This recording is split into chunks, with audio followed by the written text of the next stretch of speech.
Arcus 1. I would start at the beginning, but I don't know when that was or how long ago I was banished to this prison. What I know is I've been observing and studying the inner workings of this entity that had once been, well, an obsession. How ironic that I should be sentenced to live out the rest of my days in the very thing I sought to destroy. An obsession turned prison, as all obsessions are, I suppose. Arcus 54. The atmosphere of the realms is dark and grim, to say the least, but also ever-changing. I've already remarked that the atmosphere is misty, even foggy at times, and that this fog feels alive.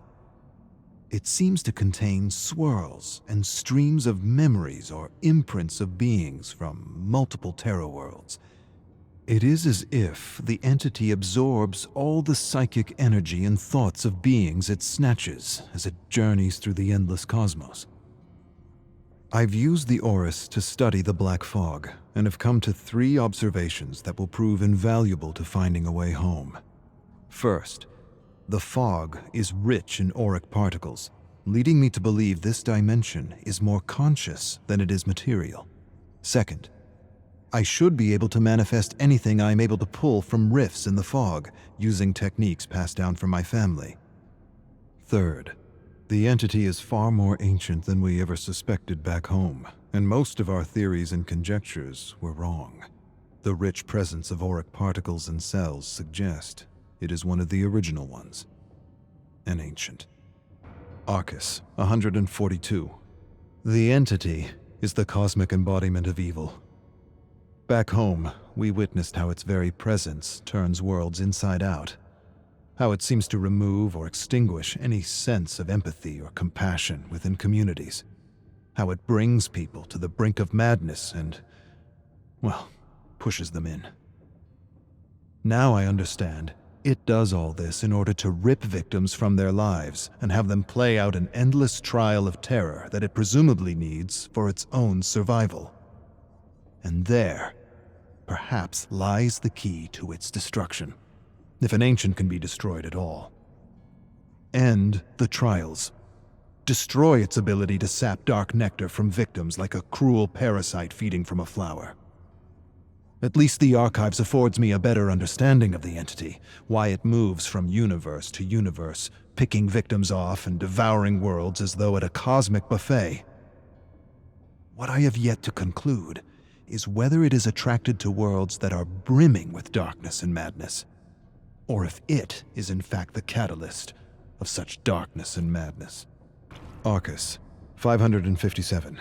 All planes of existence are a unique mix of conscious auric particles and material particles. The entity is almost certainly pure consciousness. The observable fact of existence is the material world responds to and changes with consciousness. Collective consciousness is the key. The body, the home, the trial, all of it is an expression of the entity's unconscious need for fear and terror. The distinct observation in the specimens chosen by the entity is that they all come from worlds that have failed to understand the metaphysical relationship between their thoughts and the world they live in. This is not by chance. It is, to my mind, self-preservation.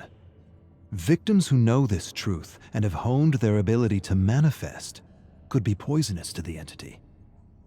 This leads me to believe the entity is attracted to dark worlds because darkness and chaos are clear indicators that inhabitants have failed to connect the dots between the collective consciousness and the health of their world. The conclusion, then, might be that the entity feeds off ignorance. Arcus 731. Hard to tell when one day ends and another begins. The tower and the library help me cope, but it's hard to forget the truth of my situation, even for a moment, knowing everything I have is a lie. I have access to anything I want, and yet I have nothing. The survivors continue to undergo the trials of the most brutal of killers. I continue to search the fog for the memories of those who found a way to escape. It sometimes feels like a futile search. But then again, I've got time on my hands. Lots of time.